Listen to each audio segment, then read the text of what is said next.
اليد العليا لمن يملك البحر، اليد العليا لمن يملك السلاح، اليد العليا لمن يملك السماء، اليد العليا لمن يملك المعلومات.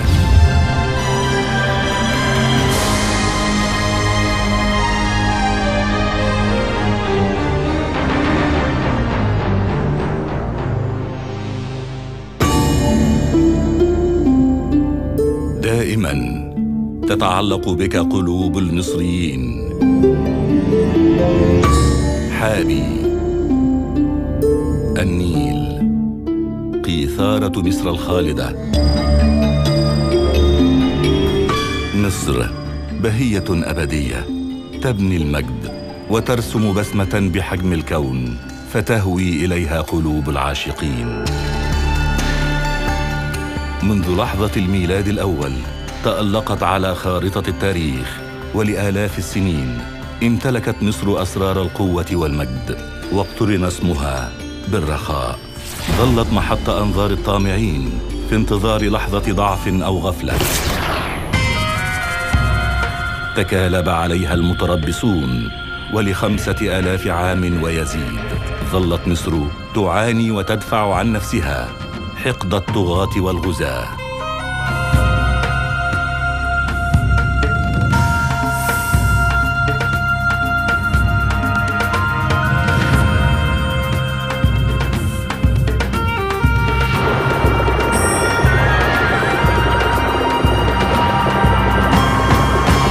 مصر الجائزة الكبرى، من أجلها تتحرك الجيوش. نابليون بونابرت وأسطوله الحربي الضخم، ومن بعده الاستعمار الإنجليزي. تتنوع صور المحتلين والغزاة، بينما مصر البهية تصبو دائما نحو مفهوم الدولة العصرية الحديثة. أدركت قوى الظلام أن مصر عصية على المحتل إذا استمرت في صعودها. الإنجليز مرة أخرى يدخلون مصر بالدسائس والمؤامرات. العام 1897 تيودور هيرتزل مؤسس الصهيونية العالمية، وحلم كبير نحو الدولة اليهودية، المؤتمر الصهيوني الأول في مدينة بازل بسويسرا، ودعم أوروبي كامل لإنشاء دولة يهودية تغتصب أرض فلسطين دون وازع من أخلاق أو احترام لأية مواثيق أو أعراف، ونزوع دائم للسيطرة والتآمر. العام 1917 الصفقة الكبرى، الجليسرين المستخدم في صناعة المتفجرات الذي اكتشفه اليهودي حايم ويزمان مقابل وعد بلفور. العالم يحترق. الحرب العالمية الثانية. اليهود مرة أخرى يقدمون أموالهم وقودا للحرب في انتظار الجائزة فلسطين. وينتهي عرس الدم المجنون، ويدرك الجميع أن كلمة الفصل في مثل هذه الحروب لا تكمن في قوة السلاح، وإنما المنتصر هو من يملك المعلومة، يتحرك في الخفاء، يحوم حول الهدف ويصيبه في مقتل. فكرة قديمة بدأت منذ فجر التاريخ. الملك تحتمس يكلف قائده توت بإنشاء أول جهاز استخبارات. هدهد سليمان يأتي من سبأ بنبأ يقين. غزوة الأحزاب، النبي يخاطب أصحابه: من يأتيني بخبر القوم وله الجنة. العقول هي من تدير المعارك. الحرب العالمية الثانية، وميلاد لأجهزة المخابرات العالمية: المخابرات الإنجليزية، المخابرات الألمانية، المخابرات الروسية، المخابرات اليابانية. بدأت أمريكا تشعر أنها تأخرت كثيراً في هذا السباق، فأنشأت وكالة المخابرات الأمريكية CIA. اليهود مرة أخرى ينشرون الفتن والمؤامرات ويخربون هنا وهناك، حتى ضاقت بهم أوروبا، فأسرعت بتحقيق وعد بلفور بإنشاء وطن قومي لليهود على أرض فلسطين. وكان وعد من لا يملك لمن لا يستحق. وبدأت تتوالى عمليات تهجير اليهود إلى فلسطين.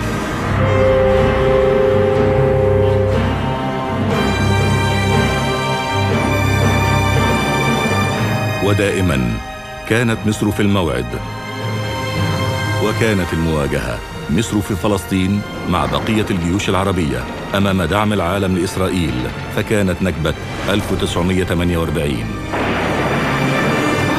الجيش المصري ورغم الهزيمة كان على مرمى حجر من القدس الشريف. أدركت إسرائيل أن كل الخطر يأتيها من الجنوب، وأن مصر هي عدوها الأول، فسعت منذ نشأتها لتدعيم وجودها في فلسطين بإنشاء العديد من الأجهزة الأمنية في شكل عصابات مسلحة، الهجنة، الشباك وإشترن، والتي أفرزت الوكالة الإسرائيلية للاستخبارات الموساد يخطو خطواته الأولى، بينما مصر تخطو نحو فجر جديد. بني وطن. ثورة يوليو، وتتحرر مصر من قوى الاستعمار والملك وأعوانه، وتسطع شمس الثورة في كل ربوع الوطن. فمصر تحارب في اليمن وتساند ثورتها، تسهم في تحرر الجزائر وتطهر السودان من بقايا الاحتلال. العالم يشتعل حقدا أمام المد الثوري المصري، فبدأت عيونه تترصد وتدبر مؤامراتها على مصر دفاعا عن ثورة الشعب العربي. وكان صوت عبد الناصر أعلى من كل المؤامرات، وكانت مصر فوق كل الأحقاد. ولأنها دائما في القلب، كان قرار عبد الناصر بإنشاء جهاز المخابرات العامة المصرية عام 1954 بهدف أسمى: حماية الأمن القومي لمصر. الخطر دائما يتربص بها، لكنني عقابها الحارس.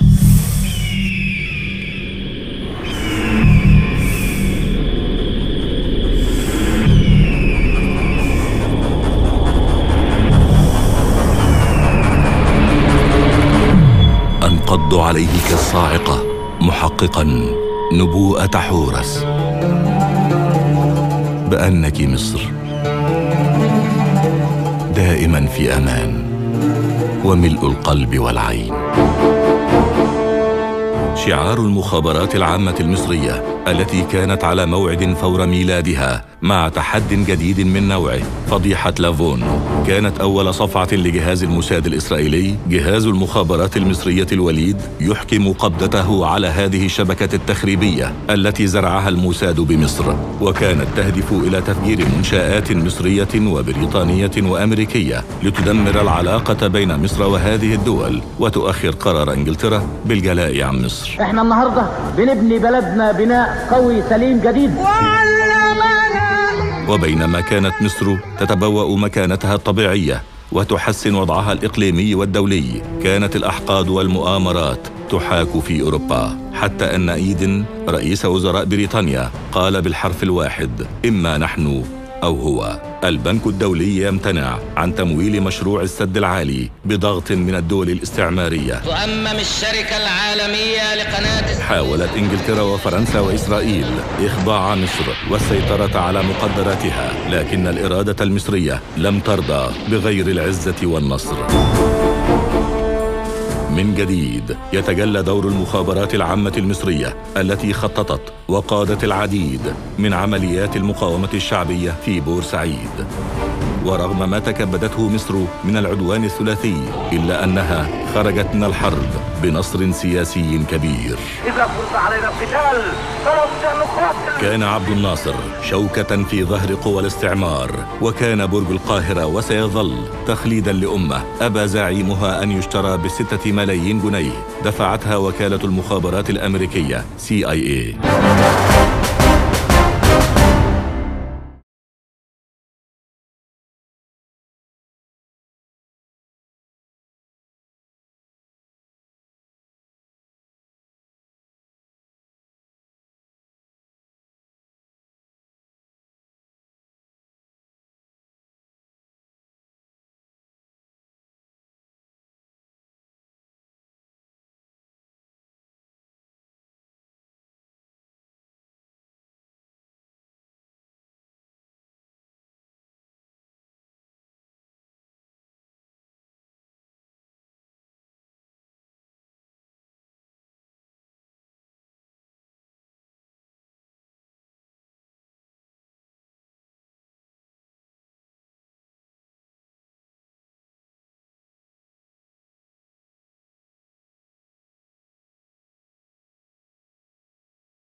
كان جهاز المخابرات العامة على موعد مع نقلة نوعية جديدة، فقد أنشئ له مبنى منفصل يحوي أحدث ما توصلت إليه تكنولوجيا وسائل ومعدات التجسس. كان أحد مهام الجهاز تكوين نظام مخابرات سياسية، عسكرية، علمية واقتصادية على درجة عالية من الدقة والتنظيم. ولأنها ولدت عملاقة، فقد نجحت المخابرات المصرية في زرع العميل المصري 313 رأفت الهجان أو رفعت علي سليمان الجمال. كانت من أهم عمليات المخابرات في التاريخ، احتوته أحضان المخابرات المصرية وأبرزت بخبراتها قدرات الهجان الفائقة. استطاع النفاذ لأعلى دوائر صنع القرار السياسي والعسكري في إسرائيل. زود القيادة العليا في المخابرات العامة المصرية بخرائط مفصلة عن تحصينات خط بارليف. قضى عمره كله ينقل لنا تفاصيل الكيان الصهيوني، واعتزل وعاش حياته ومات ولم تكشف إسرائيل أمره. العام 1960 مخابرات مصر تحكم قبضتها على أكبر شبكة من عملاء إسرائيل. حاولت تجنيد الفنان سمير الإسكندراني خارج البلاد، ولكن الشرفاء لا يبيعون الذهب بالتراب. الفنان المصري يبلغ المخابرات العامة بالتفاصيل، وتدور واحدة من أذكى معارك العقول التي أدت بعد عامين إلى الكشف عن 5 شبكات تجسس كانت تتلقى تعليماتها من كبار ضباط الموساد. وتم القبض على عشرات الجواسيس وإقالة رئيس جهاز الموساد، وكانت فضيحة مدوية لإسرائيل. وينجح رجال المخابرات العامة المصرية في استدراج عميل المخابرات الإسرائيلية الألماني فروفالد من خلال دفع العميل المزدوج إسماعيل صبري على المخابرات الإسرائيلية. تم القبض على المتهم ومعه جهاز لاسلكي للتراسل ومعدات عالية الشفرة. ومثل غيره من الجواسيس حوكم فروفالد بالسجن المشدد. لا يستوي صانع الحضارات بصانع المتفجرات، ولا يستوي عاشق النور بذلك الثعبان الإسرائيلي. لودز كلفه الموساد بإرسال الطرود الناسفة لقتل العلماء الألمان في مصر. إنه يرسل المعلومات عبر جهاز لاسلكي ملغم أخفاه في مخبأ سري ينفجر إذا قام أحد غيره بفتحه. رجال المخابرات العامة يكتشفون مكان الجهاز ويفكون شفرته. وفي وقت كانت تسعى مصر للنهوض، أبت القوى الاستعمارية إلا أن تصيب الحلم المصري في مقتل. وشنت الدولة الصهيونية الذراع العسكري لأمريكا في المنطقة حربها في 5 يونيو 67. لكن الشعب الذي عرف طريقه للصمود يرفض الهزيمة ويعيد ترتيب البيت من الداخل.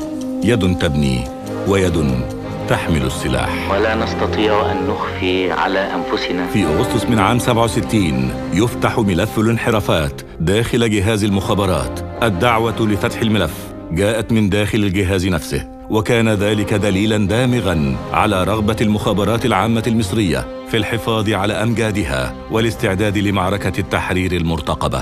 بأن ما أخذ بالقوة لا يمكن استرداده بغيرها. إعادة البناء وإزالة آثار العدوان كان شعار المصريين جيشاً وشعباً. بدأت مصر عقب النكسة بالصمود وتوفير القدرة الدفاعية، وجاءت مرحلة الاستنزاف، وهي الحرب التي زلزلت الأساطير المؤسسة للجيش الإسرائيلي وكبدته أعظم الخسائر في الأرواح والمعدات. كانت المخابرات العامة المصرية حاضرة خلف الستار، وشاركت في تخطيط عدد من روائع عمليات الاستنزاف وتأمينها، ومنها عملية تدمير الحفار الإسرائيلي كينترينج التي نفذتها الضفادع البشرية المصرية. بدأت القصة حينما أرادت إسرائيل استئجار حفار للتنقيب عن البترول في خليج السويس، فصدرت أوامر الرئيس عبد الناصر بتدمير هذا الحفار قبل مجيئه مهما كان الثمن. كانت المشكلة أن الحفار ملك لشركة أمريكية وصنعته شركة إنجليزية، وتسحب تصحبه قاطرة هولندية، وهو ما يعني أن تدميره سيسبب توترات مع 3 دول إلى جانب رد الفعل الإسرائيلي. كان التحدي الذي واجه المخابرات العامة المصرية هو تدمير الحفار دون دليل واحد يشير إلى أصابع مصرية. جمعت المخابرات المصرية المعلومات كافة وشاركت في تأمين منفذ العملية من رجال البحرية، وتم تدميره في مدينة أبيجان بساحل العاج يوم 7 مارس 1970. الثأر لا يموت، وعين المخابرات العامة المصرية لا تنام. إسرائيل تصرخ، الصهاينة يتخبطون في تل أبيب. المخابرات المصرية تعمل في صمت، المصريون مستمرون بالتحدي. إسرائيل تعلن للمرة الأولى أن هذه أول معركة ينتصر فيها العرب. جولدا مائير وويليام روجرز يستجديان وقف إطلاق النار. حرب الاستنزاف تؤتي ثمارها، مصر تبدأ التمهيد والإعداد للعبور، ولكن يرحل الزعيم جمال عبد الناصر في سبتمبر 70، ويتولى الرئيس السادات المهمة. يكمل المسيرة رجل يعرف كيف يراوغ العدو ويرهقه. عاش مطاردا من الإنجليز قبل الثورة، يجيد المباغتة والتخفي والخداع، ومن هنا أدرك أن مفتاح النصر هناك في كبر القبة. المخابرات العامة المصرية. العام 1971 الرئيس السادات يصدر القانون رقم 100 تعديلا للقانون رقم 159 لسنة 1964 بشأن جهاز المخابرات العامة. المخابرات العامة هيئة مستقلة.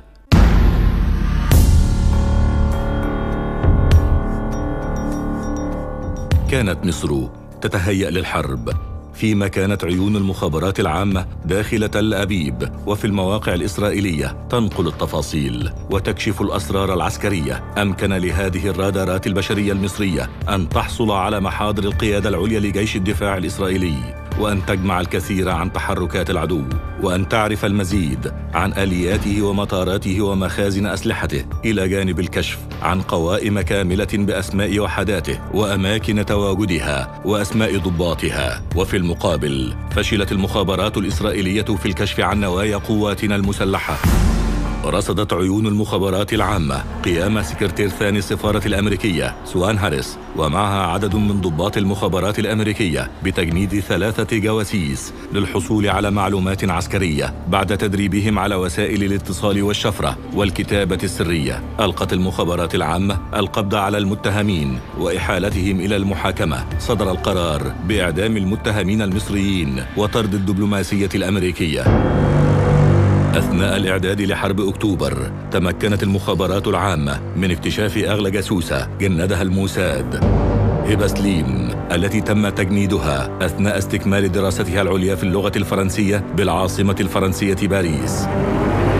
كلفها الموساد في البداية بجمع معلومات عن بعض أعضاء الجالية المصرية، ثم استغلها في الإيقاع بالمهندس فاروق الفقي الذي كان يسعى دون جدوى لخطبتها. أمدها الفقي بمعلومات عن بعض أماكن تجمعات قواتنا المسلحة، وسقط مثلها في بئر الخيانة. رصدته المخابرات العامة المصرية وضبطته متلبسا وفي حوزته أدوات ومعدات كتابة سرية وجهاز راديو للاستقبال اللاسلكي وكتاب الشفرة. وبالقبض على فاروق الفقي امتنع سيل من المعلومات من الوصول إلى إسرائيل، خاصة ساعة 06 من أكتوبر. عملت المخابرات المصرية على استدراج هبة سليم من فرنسا إلى ليبيا ومنها إلى مصر. تم تقديمها وعشيقها إلى المحاكمة وقضي عليهما بالإعدام. الإعدام عقوبة الجاسوس في حالة الحرب، والسجن من 7 إلى 25 عاما في حالة السلم.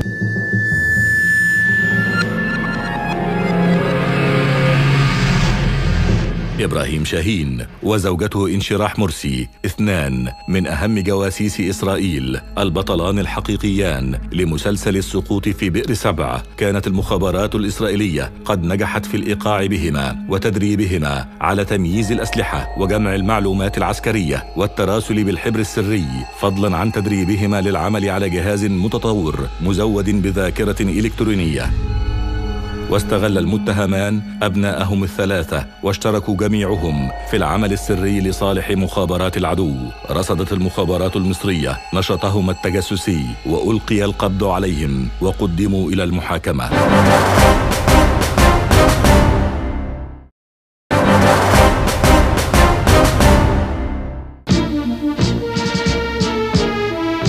جمعة الشوان أو أحمد الهوان، نموذج لعبقرية أداء وانتماء المواطن المصري في تفاعله مع مقتضيات الأمن القومي. رفض الشوان أن يفرط في أرضه أو أن يقايد على وطنه حين حاول الموساد تجنيده. كان طبيعياً أن يلجأ لجهاز المخابرات العامة المصرية كما يليق بمواطن شريف. المخابرات المصرية إلى المخابرات الإسرائيلية، نشكركم على تعاونكم معنا طوال 6 سنوات. كان سفره إلى إسرائيل وحصوله على أثمن جهاز للتجسس دليلاً دامغاً على قدرة المخابرات المصرية وقوتها في ملحمة صراع العقول. بالعنف بالعنف، نفلم بنفلم. المارد المصري يسترد أنفاسه، ينفض ليله الطويل ويبدأ بالاستعداد لتحرير الأرض. كانت حرب أكتوبر وسوف تظل حدثاً فارقاً تجلت فيه عبقرية أداء قواتنا المسلحة. كانت صراعاً بين إرادتين حسمته سواعد الرجال في البر والبحر والجو. إنهم صقور مصر، وهبهم الله حدة البصر وقوة البصيرة. فكانت خطة الخداع الفريدة في حرب أكتوبر أحكم خطة في تاريخ المخابرات المصرية. عمليات تمويه دقيقة ومتقنة من رجال المخابرات العامة المصرية التي كان لها الدور في التمهيد لهذا الانتصار التاريخي وتتويجه والحفاظ على مكتسباته عبر السنين. إننا حاربنا من أجل السلام. نسمة رقيقة تمسح غبار الحرب من الوجوه. إنها استراحة المحارب. الشمس تسطع في السماء كأنها تضيء مصر، ومصر وحدها. أن أذهب إلى آخر الأرض، أن أذهب إلى الكنيست في إسرائيل. الرئيس السادات يعلن أنه على استعداد أن يذهب إلى آخر مكان في العالم من أجل حقن الدماء وتحقيق السلام، شريطة أن يكون سلاما عادلا. هذا الجدار قد وقع وتحطم في عام 73. السادات يدهش العالم برحلته المفاجئة إلى إسرائيل. أن أمامنا اليوم الفرصة السانحة للسلام. لم تكن معاهدة السلام التي وقعت بين مصر وإسرائيل برعاية أمريكية مجرد بروتوكول تفاهم، بل كانت نتيجة حتمية لحروب متتالية وجهود مضنية استمرت حتى التوقيع النهائي على المعاهدة. ونعلم أولادنا وأحفادنا جيلا بعد جيل قصة الكفاح. ويرحل الرئيس السادات يوم الاحتفال بالنصر، وتبدأ مصر مرحلة جديدة. أقسم بالله العظيم أن أحافظ مخلصا على النظام الجمهوري. فترة انتقالية لعبت فيها المخابرات المصرية دورا وطنيا رائدا في الحفاظ على الجبهة الداخلية ولم شمل العائلة المصرية وعيونها على المتربصين من الخارج. يخطئ من يظن أن المخابرات المصرية قد تخففت من بعض أعبائها بانتهاء الحرب، لكنها بدأت تستعد لمعركة جديدة، الحفاظ على السلام والأمن القومي داخليا وخارجيا منذ الثمانينات. تحديات كثيرة تنوع معها عمل جهاز المخابرات وتزايدت مسؤولياته. الحرب هذه المرة تعددت صورها وتقدمت أساليبها، وواكبت المخابرات المصرية كل جديد في عالم تكنولوجيا المعلومات وإدراك عناصر القوة في عالم الاستخبارات، حتى ارتفع تقييم جهاز المخابرات العامة المصرية إلى المرتبة 5 عالمياً، واحتلت الصدارة في منطقة الشرق الأوسط لتصبح قلباً وعمقاً وحصناً يحمي مصر ولا ينتمي إلا لمصر. السرية الشديدة لعمل جهاز المخابرات تحول دون الكشف عن مئات العمليات، وخاصة في مجال الإرهاب الدولي. إحدى الخلايا الإرهابية خططت لتهريب كميات من الصواريخ داخل خزان وقود إحدى السيارات، وكان الهدف ضرب باخرة نيلية سياحية، ولكن نجحت المخابرات المصرية بالتنسيق مع كافة الأجهزة الأمنية في إحباط العملية والكشف عن بقية عناصر التنظيم الإرهابي. ضمت هذه المؤامرة التخريبية إلى هذا المتحف الذي يمتلئ بأمجاد المخابرات المصرية منذ إنشائها. كلما تألقت مصر وتقدمت خطوة إلى الأمام ازداد الحاقدون وتنوعت القضايا. هذا بعض منها، والكثير لم يعلن عنه يستقر داخل هذه الأدراج إلى حين. كارلوس لوزانو أنجل، مستشار بسفارة كولومبيا بالقاهرة، عمل على نشر ديانة جديدة تجمع بين مبادئ الديانة البوذية وعدة أديان أخرى. قبض عليه ولم يقدم إلى المحاكمة لحصانته الدبلوماسية وأبعد عن البلاد. وينطلق الصوت عاليا يعلن أنك مصر في أمان دائم، وأنك ملء القلب والعين. المخابرات المصرية تتجاوز اللحظة، تستبق الخطى، وتنذر مبكراً بالعديد من العمليات الإرهابية قبل أن تصيب مصر.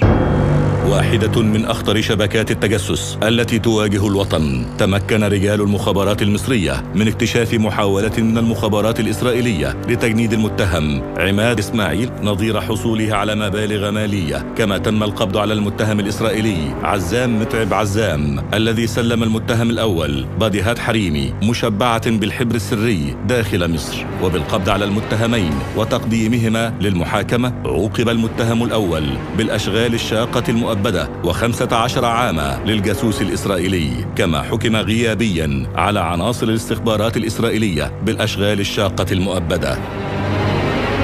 وتتعدد قضايا الأنشطة الاقتصادية الضارة التي ساهمت المخابرات العامة في مقاومتها، ومنها الكشف عن إحدى شبكات التزوير في التسعينيات، حيث رصدت المخابرات قيام الألماني ألبرت زوفونغو بالتقرب من العاملين في مجال الأوراق المالية مدعيا عمله في مجال البورصات العالمية. كما حاول الأمريكي ستيفن دانيال والبلغارية آنا ستيكوف بإدخال شهادات مزورة بمبالغ ضخمة إلى مصر. تم التنسيق مع جهات الاختصاص وألقي القبض عليهم.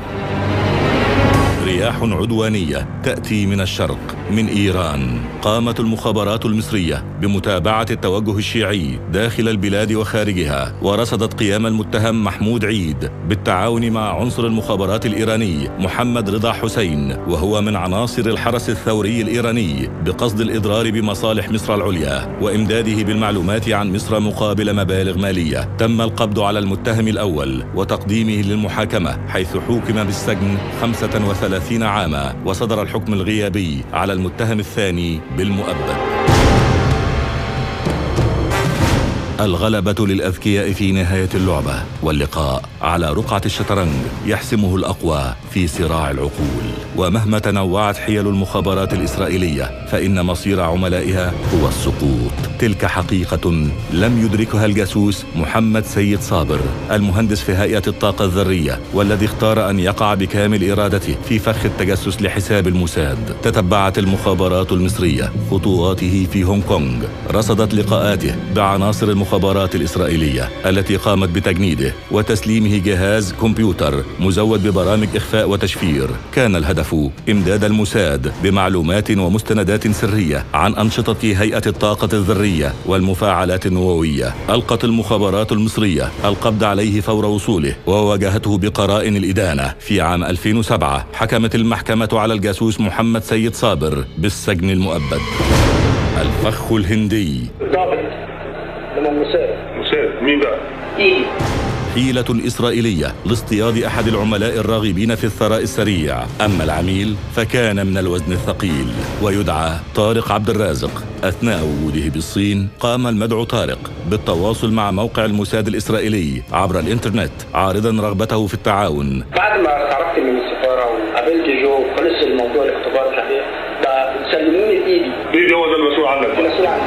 سافر المتهم بعدها إلى الهند، والتقى عنصر الاستخبارات الإسرائيلي جوزيف ديمور الذي اختبره على جهاز كشف الكذب. تأكد رجال الموساد من صلاحية طارق للتجنيد، وقاموا بتدريبه على إنشاء المواقع الإلكترونية على الإنترنت، وسلموه جهاز لابتوب مزود ببرامج تشفير وإخفاء للمعلومات، مع حافظة تحوي بداخلها مخبأ سريا لحفظ المستندات. دربت المخابرات الإسرائيلية طارق عبد الرازق على إنشاء مواقع إلكترونية لاصطياد الراغبين في العمل. لا، في ناس كتير بعت لنا سيفيهات، تبعت السي في بتاعه، انا عندي مش عارف كذا، بشتغل في ايه، انا خريج مش عارف ايه. كان الهدف فرز بعض الشباب لاستبيان مدى صلاحيتهم للتجنيد لحساب المخابرات الإسرائيلية. وهم برضه عندهم في المسابقه والبتاع في ناس برضه بتراجع السيفيهات دي وبعد كده يختاروا هم حد ويبتدوا يظبطوه بقى. وده دي طريقه شغلهم تقريبا في تجنيد العملاء على مستوى كل الدول يعني. قامت المخابرات المصرية برصد الجاسوس وألقي القبض عليه. يتساقط جواسيس الإنترنت تباعاً، لكن الموساد لا يكف عن تكرار المحاولة، فيدفع بضابط الاستخبارات الإسرائيلية أورلي ليفي كي يجند الخائن زياد ركبة. اتفق الاثنان على تمرير المكالمات الدولية الواردة لمصر عبر شبكة الإنترنت الإسرائيلي، بما يسمح بالتنصت على كل هذه المكالمات. ولا عندك أجهزة هنا ولا هنا. وفي ذات السياق اتفق ليفي ضابط المخابرات الإسرائيلية مع المتهم ركبة وبمساعدة المتهم الثاني على إنشاء شركة تعمل في مجال تكنولوجيا المعلومات باستخدام الإنترنت والأقمار الإسرائيلية كواجهة لممارسة نشاطهما الاستخباري. واتسعت دائرة التجسس لتشمل اتفاق الضابط الإسرائيلي مع متهمين فلسطينيين على إنشاء شركة مماثلة داخل قطاع غزة. ده سعادتك الجهاز اللي لو انت عايز تتصل بالساتلايت انا بستقبل باند نطاق حزمة من التردد من القمر الصناعي، يبقى انا اقدر اعمل مكالمات تليفونية من الجهاز ده متوصل على الهواء بتاع القمر الصناعي. ده يعني اقدر اقول انه بيستخدم في التمرير برضه ولا ده تمرير صرف. وكان الهدف النهائي ان ينتهي المخطط بانشاء شركات مماثله في عدد من دول عربيه واسلاميه. قامت المخابرات المصريه باتخاذ كافه الاجراءات القانونيه حيال المتهمين من خلال نيابه امن الدوله العليا، وتم القبض عليهم بحضور النيابه وتقديمهم للمحاكمه العسكريه المختصه. في عام 2010 عوقب المتهمون بالسجن المشدد لمدة 15 عاما وتغريمهم 280 مليون جنيه تعويضا عما تكبده الاقتصاد المصري. مقاطعة بونتلاند الصومالية، معقل قراصنة البحار. هنا تختطف السفن وتحتجز الرهائن من كافة الجنسيات. وهنا كان للمخابرات المصرية دورها البارز عام 2010 في التفاوض وتحرير 3 سفن مصرية هي المنصورة، لوستار والسويس.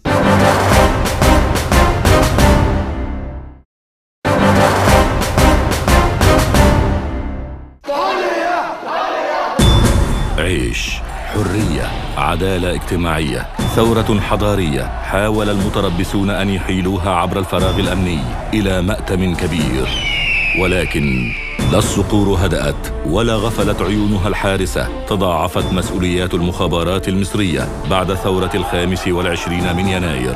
حالة من الذعر الشديد انتابت الشارع المصري جراء الانفلات الأمني واحتمال نفاذ المخزون الاستراتيجي من المواد والسلع الغذائية الرئيسية، وفي مقدمتها القمح. كان هذا هو المشهد في الأسابيع التالية لثورة 25 من يناير، حيث عانى القطاع الحكومي من الفوضى الإدارية والشلل التام. ولكن تضافرت جهود المخابرات المصرية مع وزارة الدفاع في تحقيق الأمن الغذائي للشارع المصري والوصول بسفينة الثورة المصرية إلى بر الأمان.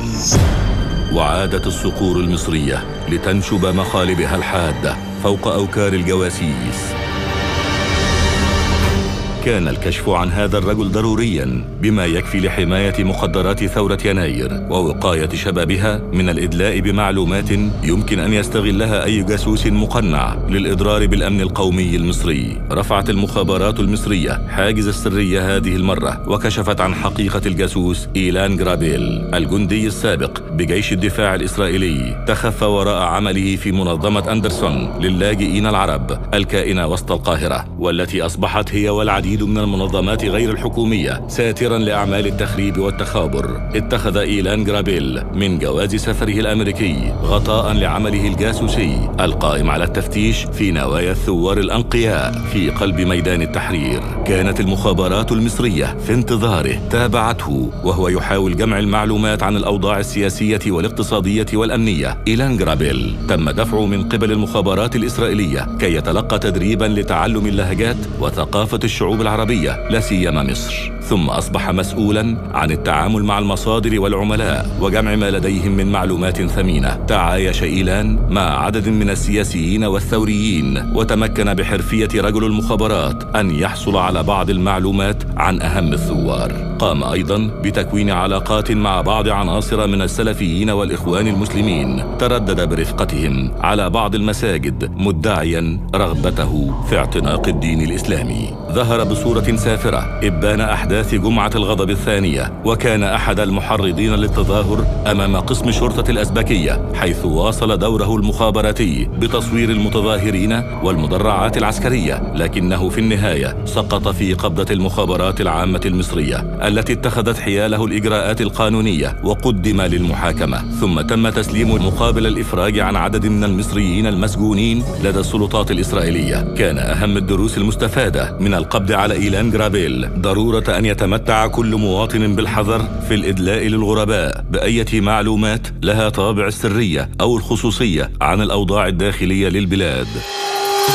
فراغ أمني حاولت القوى المعادية للثورة أن تملأه بالعملاء، لكن شبكات التجسس سرعان ما انهارت مثلما تتهاوى بيوت العنكبوت. الزمان أكتوبر 2011. أما الحدث فكان فضيحة تمثلت في كشف المخابرات المصرية عن مؤامرة خارجية تهدف للوقيعة بين الشعب وجيشه وأجهزته الأمنية.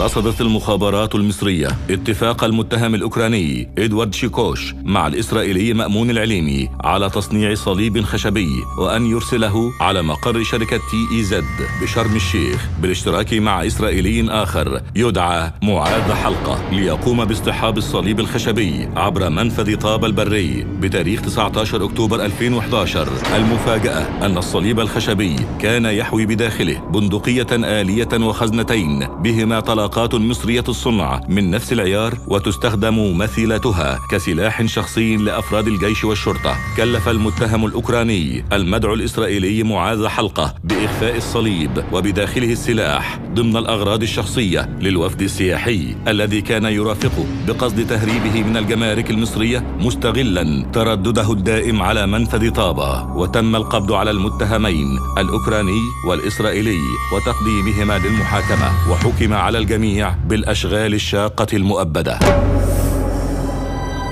تخرج الأفاعي من جحورها تحت جنح الظلام، تحاول أن تملأ الفراغ الأمني بالجريمة الدولية المنظمة.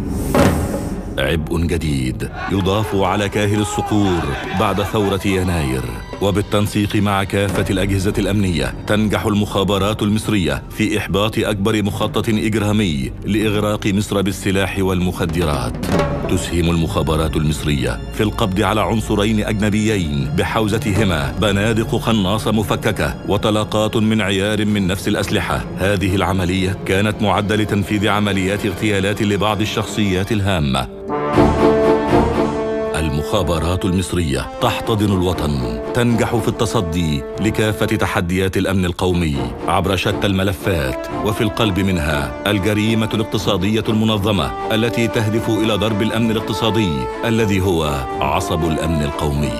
عشرات الجرائم الاقتصادية المنظمة، والمخابرات المصرية كانت دائما خط الدفاع الأول عن اقتصاد مصر. اندلعت الثورة الليبية بينما العمالة المصرية تعاني من وطأة الحصار في بنغازي ومصراتة في طرابلس والبيضة والخمس وباقي مدن المواجهة الليبية. أزمة أدارتها المخابرات المصرية بالتنسيق مع وزارتي الدفاع والخارجية، وانتهت بتوفير ممرات جوية وبرية وبحرية آمنة لعودة 800,000 مواطن مصري إلى أرض الوطن.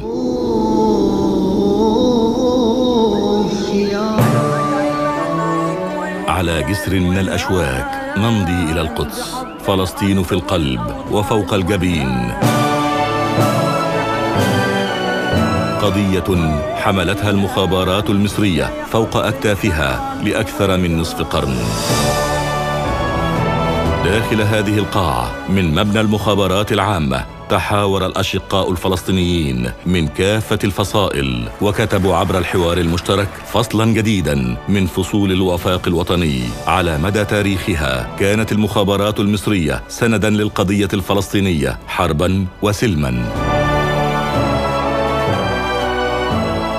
ورغم انشغال مصر بإعادة ترتيب الأوراق الداخلية بعد ثورة 25 من يناير، حرصت المخابرات العامة أن تجنب فلسطين سيناريو حرب أهلية كادت تنذر بعواقب وخيمة على المشهد العربي. دعمت المخابرات المصرية حق فلسطين في دولة مستقلة كعضو في الأمم المتحدة، ولم تتوانى عن الإسهام في ترتيب البيت الفلسطيني. صفقة لتبادل الأسرى الفلسطينيين بالسجون الإسرائيلية مقابل الإفراج عن الجندي الإسرائيلي جلعاد شليط، وتنجح المخابرات المصرية في تحرير 1000 أسير فلسطيني.